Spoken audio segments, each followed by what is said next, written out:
Primary school.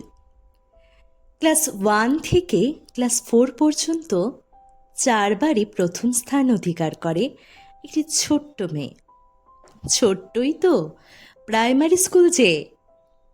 মেধার দিক থেকে এই প্রথম স্থান ছোট্ট মানুষটাকে কিন্তু সেইভাবে ছোঁয়নি, যতটা গভীরভাবে ছুঁয়েছিল আশেপাশের বড় ছোট সব মানুষদের।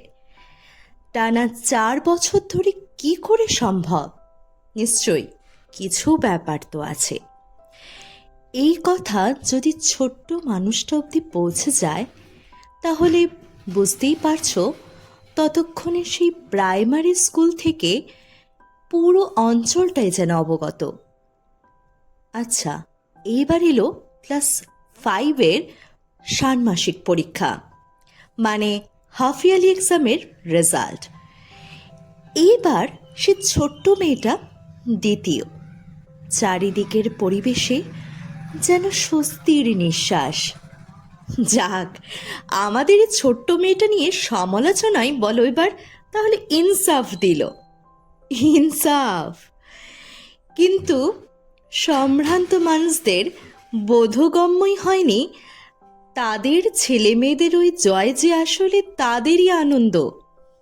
আর ওই ছোট্ট মেয়েটাকে এই প্রথম দ্বিতীয় হওয়ার আনন্দ বা বিষাদ কোনোটাই ছুঁতে পারেনি। তাই হয়তো সেই বাড়ি সে হাফ ইয়ারলিতে প্রথম স্থান এবং দ্বিতীয় স্থানের ব্যবধানকে ছাপিয়ে গিয়ে আরও অনেক অনেক নাম্বারের ব্যবধান বাড়িয়ে সে প্রথম স্থান পেয়ে গেল। তারপর প্রাইমারি স্কুলের গণ্ডি পেরিয়ে হাই স্কুল। সেখানেও 3 বছর প্রথম স্থান পাওয়ার পর যখন দ্বিতীয় স্থানে এলো মেয়েটি, আবারও চারিদিকে হাহারব। দ্বিতীয় স্থান! হাই স্কুল, হাই ক্লাস, এবারই তো আসল। ওই 45টা বাচ্চার মধ্যে প্রথম স্থান লাভ করা এমন কি ব্যাপার? এবার হয়ে দেখাও মামনি। পারলে না তো পারবেও না। হায় রে সমাজ, আমরা বড়রাই মেয়েটাকে সে ছোট্ট থেকে এতটাই বিভ্রান্ত করে তুলেছি যে প্রথম না দ্বিতীয় কোন স্থান পেলে তার সামাজিক পরিবেশ আনন্দ পাবে।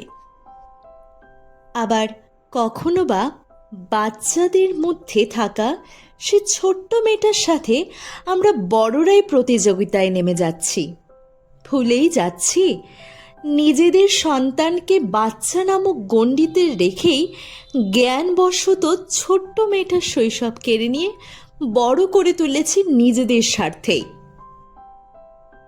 আচ্ছা, মানলাম ছোট্ট মেয়েটাকে কোনো কিছুই আঘাত করতে পারে না, কারণ সম্ভবত ক্লাস 7 বাড়ির উঠোনে বসে মামের গল্পে মা হঠাৎ করে বলে উঠল, কি মনে হচ্ছে? সামনেই তো রেজাল্ট। তোমার অ্যানুয়াল এক্সামে তুমি কি মনে করছো এবার কারা কারা স্থান পাবে? মেয়েটি ভিক্ষ ভিক্ষ ভাব। সবাই বড় করে তুলেছে যে, সবারই তো এই স্থান পাওয়া উচিত। আমি তো না হয় হলাম, এবার থেকে বাকিরা হোক। ঠিক এই কথা শুনে মার যে চাহনি ছিল সেটা এই মুহূর্তে আমি ব্যাখ্যা করতে পারবো না। যাকে ওইদিকে মেয়েটির বাবাকে সবাই যখন জিজ্ঞেস করত মেয়েটার ব্যাপারে, ওনার আবার উত্তর ছিল, শিকড় এখন মাটিতেই, আগে বেরোক তবে বোঝা যাবে। আচ্ছা, এতটুকুতেই সামাজিক চাহিদা শেষ হয়নি। বাংলা মাধ্যম তো সবাই হতে পারবে, ইংলিশ মিডিয়ামে না পড়লে সেকেলে বাবা মার মেয়েও সেকেলেই থাকবে। আমাদের সমাজে কতই না চাহিদা, আর সেটা রক্ত বহির্ভূত সম্পর্কগুলোর কাছ থেকেই। বেশ, শেকড় মাটি থেকে বেরিয়ে শাখা প্রশাখা প্রসারিত করে পাতা ফুল ফল দিতে পারল কি না অন্য কোনো পর্বে থাকবে।